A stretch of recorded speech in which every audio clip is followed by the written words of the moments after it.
Good morning students. Today I will teach you about the topic transcription in prokaryotes. Transcription in prokaryotes. इस topic को समझने से पहले हमें कुछ बेसिक टर्मिनोलॉजी समझनी पड़ेगी ताकि ट्रांसक्रिप्शन के प्रोसेस को हम अच्छे से समझ सकें, क्योंकि ट्रांसक्रिप्शन का अपने टर्म्स होते हैं कुछ। तो सबसे पहले what is transcription? Transcription is a process in which transcript is formed. मतलब कि आपका ये डीएनए है, it is a double stranded DNA, it is a double stranded DNA. अब इस डीएनए से आगे ट्रांसक्रिप्शन होगी जब, तो यहाँ पर एक एमआरएनए सिंथेसाइज होगा। यहाँ पर क्या सिंथेसाइज होगा? एक एमआरएनए, मतलब एक मैसेंजर आरएनए सिंथेसाइज होगा by the process which is known as transcription. Okay, by the process which is known as transcription. तो आप एमआरएनए को आप बोल सकते हो ट्रांसक्रिप्ट। ये आई होप आपको ये दिख रहा है। तो एमआरएनए को ट्रांसक्रिप्ट भी बोलते हैं। तो ट्रांसक्रिप्शन को कैसे डिफाइन कर सकते हैं आप? Transcription is a process in which transcript और से messenger RNA is formed from the DNA. This process is known as transcription. Okay, transcription process में हमें जो एंजाइम चाहिए, जैसे कि जब हम डीएनए रेप्लिकेशन पढ़ते हैं तो वहां पर भी एंजाइम्स होते हैं, DNA polymerase, DNA gyrase etcetera. Similarly transcription में भी हमें एंजाइम चाहिए, और वो एंजाइम कौन सा है? और वो एंजाइम है RNA polymerase. Okay, RNA polymerase. RNA polymerase जो है ये प्रोकैरियोट्स के केस में एक ही आरएनए पॉलीमरेज हर तरह के आरएनए को सिंथेसाइज कर जाता है। मतलब आपको पता है, there are 3 types of RNA: messenger RNA, transfer RNA and ribosomal RNA. इसके अलावा भी बहुत सारे आरएनए हैं, snRNA, micro RNA, but the 3 major ones are messenger RNA, ribosomal RNA and transfer RNA. Prokaryotes क्योंकि सिंपल होते हैं यूकैरियोट्स के कंपैरिजन में, तो उनके अंदर एक ही आरएनए पॉलीमरेज से सारे के सारे आरएनए सिंथेसाइज हो जाते हैं।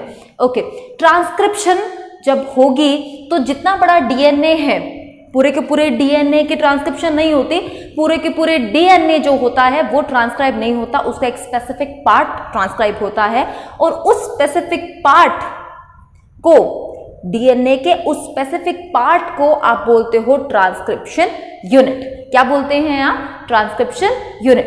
तो डायग्रामेटिकली मैं आपको समझाती हूं कि ट्रांसक्रिप्शन यूनिट क्या है। हम यहां पर क्या बनाएंगे? हम यहां पर ड्रॉ करेंगे एक डबल स्ट्रैंडेड डीएनए। लुक, यहां पर मैं एक डबल स्ट्रैंडेड डीएनए ड्रॉ करती हूं। This is 5 prime to 3 prime and 3 prime to 5 prime. Okay, तो यहां पर ये जो डीएनए है, ये जो आपके पास ये डबल स्ट्रैंडेड डीएनए है, this is double stranded DNA. इस डबल स्ट्रैंडेड डीएनए में 2 स्ट्रैंड्स हैं। ओके, ये डीएनए का एक छोटा सा सेगमेंट है, ये डीएनए का एक छोटा सा सेगमेंट है, और इस सेगमेंट को आप बोलते हैं ट्रांसक्रिप्शन यूनिट। मतलब यहां से लेके यहां तक का जो एरिया है उसे आप बोलेंगे transcription unit. Transcription unit is that part of the DNA जिससे आपका एमआरएनए सिंथेसाइज होगा। ओके, ट्रांसक्रिप्शन यूनिट कहां से शुरू होती है और कहां पर खत्म होगी? तो जिस बेस पेयर से ट्रांसक्रिप्शन यूनिट स्टार्ट होती है उस बेस पेयर को आप बोलते हो ट्रांसक्रिप्शन स्टार्ट साइट। तो इसे आप क्या बोलेंगे? Transcription start site. और जिस बेस पेयर पर ट्रांसक्रिप्शन यूनिट आके खत्म होगी, मतलब जहां पर आपकी ट्रांसक्रिप्शन खत्म होगी, उस बेस पेयर को आप क्या बोलते हो? उसको आप बोलते हो transcription termination unit. Transcription termination unit. Okay, transcription start site से लेके ट्रांसक्रिप्शन टर्मिनेशन यूनिट तक, या यूनिट से साइट तक आपका जो बीच वाला एरिया है उसको आप बोलते हैं ट्रांसक्रिप्शन यूनिट। अब इस ट्रांसक्रिप्शन स्टार्ट साइट के जो जो लेफ्ट साइड पे जो रीजन होंगे, उस तरफ के जो रीजन होंगे, उनको आप बोलते हो अपस्ट्रीम रीजन, और जो इस तरफ जो रीजन होंगे आपकी ट्रांसक्रिप्शन स्टार्ट साइट के, उसको आप बोलते हो डाउन स्ट्रीम। ओके, आपके पास mRNA जो है 5 प्राइम टू 3 प्राइम है। अब ये जो ऊपर वाला स्ट्रैंड है, द पॉइंट इज कि double stranded DNA transcription unit double stranded है, तो इसमें से कोई एक ही स्ट्रैंड होगा जिसके ऊपर mRNA सिंथेसाइज होगा, और उस स्ट्रैंड को आप बोलते हो टेम्पलेट स्ट्रैंड, जो कि नीचे वाला स्ट्रैंड है 3 प्राइम टू 5 प्राइम वाला स्ट्रैंड है। तो इस स्ट्रैंड को जिसके ऊपर mRNA बन रहा है, उस स्ट्रैंड को आप क्या बोलते हो? दिस वन, इस स्ट्रैंड को आप क्या बोलते हैं? Template strand, template strand. और जो इससे उल्टा, मतलब इससे जो दूसरा वाला स्ट्रैंड है, ओके, जिसका इस mRNA के फॉर्मेशन में कोई रोल नहीं है, उसको आप क्या बोलते हो? उसको आप बोलते हो कोडिंग स्ट्रैंड, कोडिंग स्ट्रैंड। इसको कोडिंग स्ट्रैंड इसलिए बोलते हैं क्योंकि अगर आप कोडिंग स्ट्रैंड का सीक्वेंस चेक करें और mRNA का सीक्वेंस चेक करें तो बिल्कुल एग्जैक्टली सेम आएगा। तो इसलिए आप इस स्ट्रैंड को कोडिंग और नीचे वाले स्ट्रैंड को टेम्पलेट स्ट्रैंड भी बोल सकते हो, या फिर आप उसे नॉन कोडिंग स्ट्रैंड भी बोल सकते हो। जैसे कि मैं आपको बताऊं, यहां पर एक सीक्वेंस मैं ड्रॉ करती हूं, जैसे कि ATGCCGTA। ओके, ये सीक्वेंस मैंने ड्रॉ किया। यहां पर नीचे की तरफ जो आपके पास सीक्वेंस आएगा वो क्या आएगा? TACGGCAT। ओके, अब इस स्ट्रैंड से ये mRNA सिंथेसाइज हुआ है, तो mRNA का क्या सीक्वेंस होगा? mRNA का सीक्वेंस होगा AUGCCGUNA। ओके, क्योंकि हम mRNA सिंथेसाइज कर रहे हैं, इस करके A के अपोजिट हमें यूरेसिल डालना पड़ा है। तो अगर आप इन दोनों सीक्वेंसेस को अगर आप कंपेयर करें तो T को छोड़ के, T की जगह यहां पर U है, बाकी सारा सीक्वेंस सेम है। ATGCCGTA, AUGCCGUA, बस T का एक वेरिएशन आ रही है, बाकी सारा सीक्वेंस सेम है। मतलब कि इन दोनों स्ट्रैंड के सीक्वेंस सेम होने की वजह से आप ऊपर वाले स्ट्रैंड को कोडिंग स्ट्रैंड बोल रहे हो, because of the same sequence in mRNA and this strand. Okay, ये हुआ। आपके पास ट्रांसक्रिप्शन जो यूनिट है, इससे रिलेटेड दो टर्म्स हैं। दो तरह की ट्रांसक्रिप्शन यूनिट होती है, एक होता है मोनोसिस्ट्रॉनिक ट्रांसक्रिप्शन यूनिट और एक होता है पॉलीसिस्ट्रॉनिक ट्रांसक्रिप्शन यूनिट। ओके, मैं आपको ये टर्म एक डायग्रामेटिकली समझाती हूँ।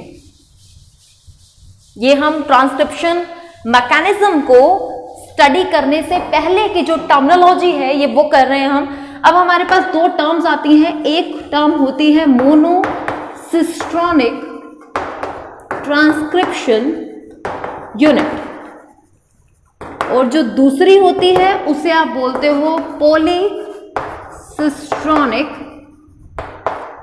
Transcription unit.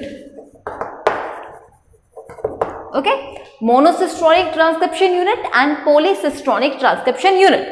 मैं बताऊं आपको सिस्ट्रॉन का मतलब क्या है, देखिए नाम से आपको अंडरस्टैंड हो जाएगा। मोनोसिस्ट्रॉनिक पहले करते हैं, तो mono means one and cistron means gene. Cistron means gene which have the ability, gene is the part of the DNA which have the ability to transcribe and translate. Okay, तो monocistronic transcription unit एक ऐसी transcription unit है, मानिए ये मैंने यहां पर एक ट्रांसक्रिप्शन यूनिट जो है वो यहां पर मैंने ड्रॉ की। ओके, इस ट्रांसक्रिप्शन यूनिट से जो यहां से लेके यहां तक है, इससे ट्रांसक्रिप्शन हुई, यहां पर एक mRNA सिंथेसाइज हुआ 5 प्राइम टू 3 प्राइम डायरेक्शन में।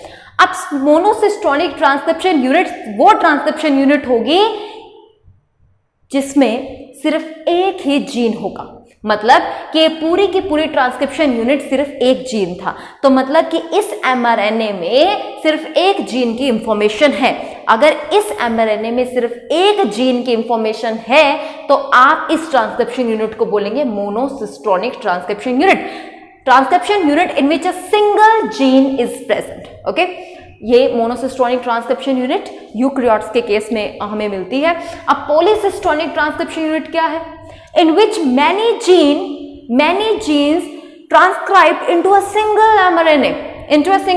सपोज करिए यहां पर इसको मैं छोटे छोटे सेगमेंट्स में डिवाइड कर लूं। सपोज करिए ये है जीन 1, जीन 2, जीन 3, ये तीनों जीन्स जो है ये एक साथ ट्रांसक्राइब कर रहे हैं एक ही mRNA में। मतलब this mRNA contain the information of gene 1, gene 2 and gene 3।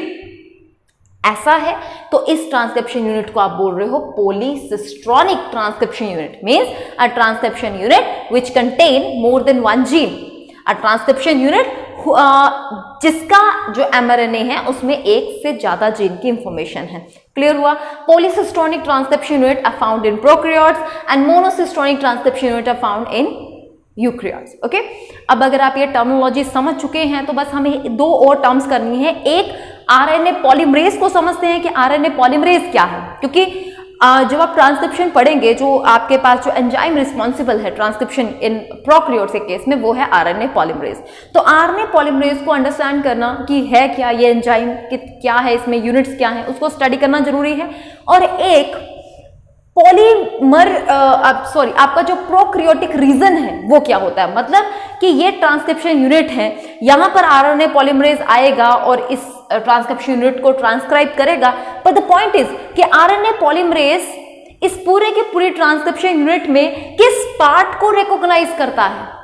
Random नहीं वो आके कहीं पर भी पूरी की पूरी ट्रांसक्रिप्शन यूनिट में कहीं पर भी आके लग जाएगा, नहीं, उसका भी एक स्पेशल रिकॉग्निशन सीक्वेंस है जहां पर वो आके लगेगा, वो अटैच होगा, और उस सीक्वेंस को आप बोलते हो प्रमोटर सीक्वेंस और सिंपली से प्रमोटर, है ना। तो यहां पर आपको दो टर्म्स अभी आपको और स्टडी करना है मैकेनिज्म से पहले। एक होगा आरएनए पॉलीमरेज और दूसरा प्रमोटर रीजन। तो चलिए आरएनए पॉलीमरेज देख लेते हैं क्या है। In the case of prokaryotes, याद रखिएगा प्रोकैरियोट्स के केस में सिर्फ एक ही आरएनए पॉलीमरेज किसी भी तरह के आरएनए को सिंथेसाइज कर सकता है।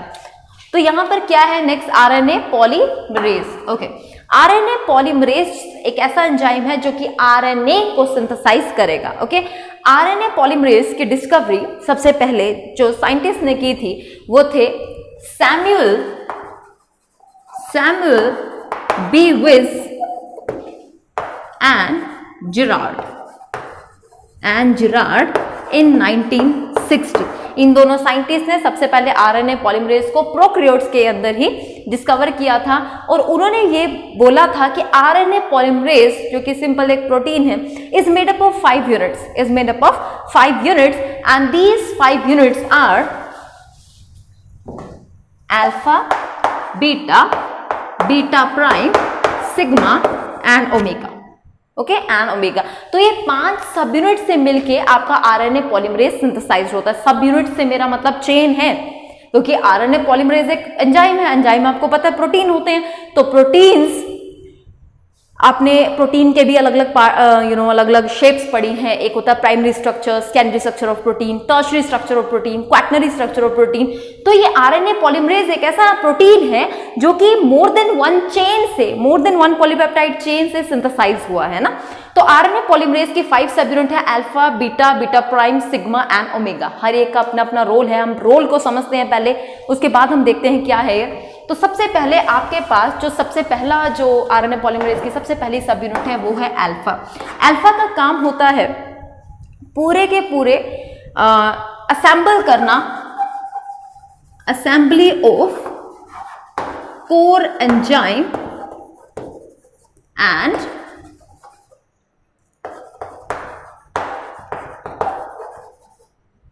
Initiation of transcription, yes, and very important, promoter recognition।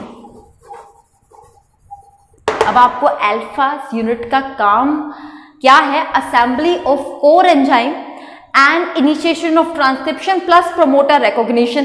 Promoter region को रिकॉग्नाइज करना, ट्रांसक्रिप्शन को इनिशिएट करना, प्लस कोर एंजाइम को असेंबल करना। अब ये कोर एंजाइम क्या है? कोर एंजाइम ऐसा होता है कि आपका आरएनए पॉलीमरेज जो कि 5 सब यूनिट से मिलकर बना हुआ है, alpha, beta prime, sigma, omega, तो ये 5 के 5 सब यूनिट इमीडिएटली स्प्लिट अप हो जाती हैं इनटू 2 पार्ट्स, जिसमें सिग्मा जो है वो अलग रह जाएगा और आपका alpha, beta prime and omega ये अलग हो जाएंगे। ठीक है, जब तक ये साथ थे, देखिए आरएनए पॉलीमरेज जब ट्रांसक्रिप्शन यूनिट पर आता है उस टाइम पर ये सारी सब यूनिट एक साथ होती हैं। अब मैं यहां से हटा के इसको यहां से अटैच करूं, ये सारी सब यूनिट एक साथ होती हैं, और इस केस में आरएनए पॉलीमरेज को आप होलो एंजाइम बोलते हो। होलो एंजाइम जो है ये आपका आता है ट्रांसक्रिप्शन यूनिट पर आरएनए थोड़ा सिंथेसाइज करेगा। कितना सिंथेसाइज करेगा? जब तक आरएनए में 8 to 9 बेसेस ऐड अप ना हो जाए। जैसे ही आरएनए आपका 8 to 9 न्यूक्लियोटाइड्स लॉन्ग हो जाता है, उस टाइम पर इस पूरे के पूरे होलो एंजाइम में से सिग्मा पार्ट अलग हो जाएगा और alpha beta beta prime omega साथ रहेंगे।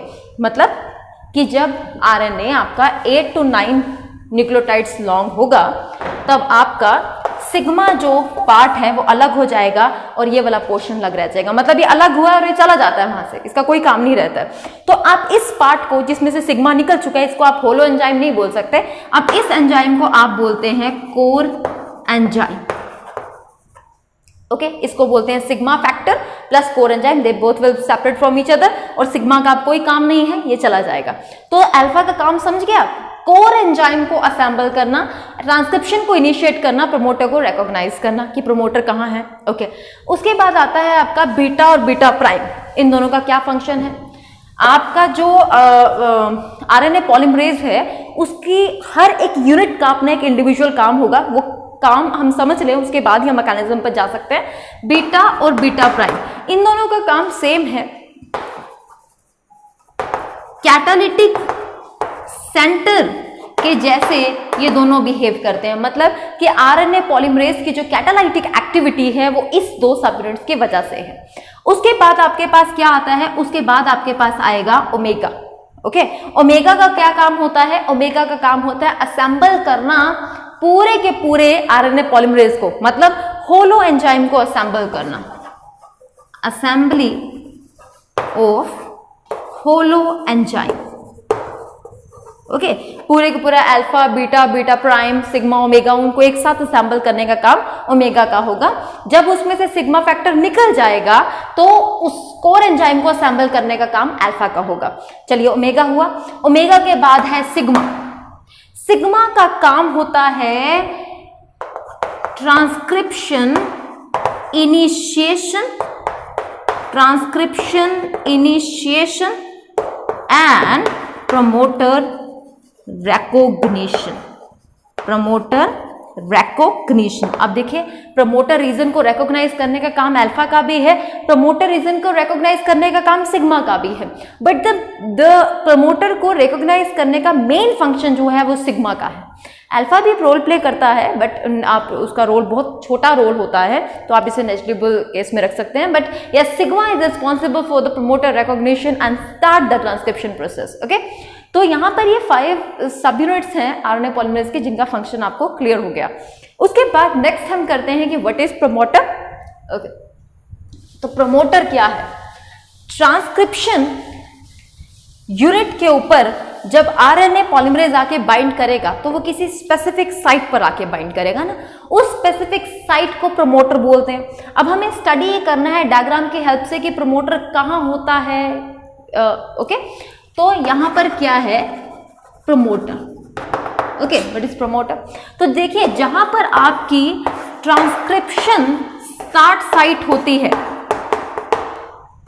5 प्राइम टू 3 प्राइम, जहां पर आपके ट्रांसक्रिप्शन स्टार्ट साइट होती है, ये ट्रांसक्रिप्शन स्टार्ट साइट, ये ट्रांसक्रिप्शन टर्मिनेशन साइट, और ट्रांसक्रिप्शन स्टार्ट साइट के अपस्ट्रीम रीजन पर, इमीडिएट अपस्ट्रीम रीजन पर, मतलब इस एरिया में वो सीक्वेंस प्रेजेंट है, वो स्पेशल सीक्वेंस प्रेजेंट है जिसको रिकॉग्नाइज करेगा आरएनए पॉलीमरेज और वहां पे आके बाइंड अप कर जाएगा।